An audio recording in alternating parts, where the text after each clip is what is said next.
سراب کوٹ ٹاؤن نور محمد کوٹ میں encroachment operation کے خلاف احتجاج report Imran Sheikh young star TV وی نیوز نور محمد کوٹ میں انکروچمنٹ پالیسی کی کارروائی کے خلاف مقامی افراد نے مین روڈ پر احتجاجی کیمپ قائم کر دیا۔ اطلاعات کے مطابق پولیس کی جانب سے مبینہ تجاوزات کے خلاف آپریشن کیا جا رہا تھا، جس پر علاقہ مکین مشتعل ہو گئے۔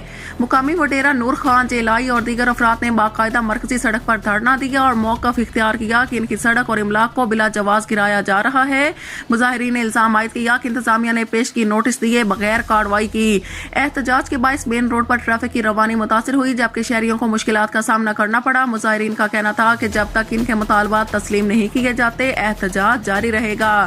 بعد ازاں صورتحال کشیدہ ہونے پر پولیس نفری موقع سے واپس چلی گئی، تاحال ضلعی انتظامیہ کی جانب سے کوئی باضابطہ بیان سامنے نہیں آیا۔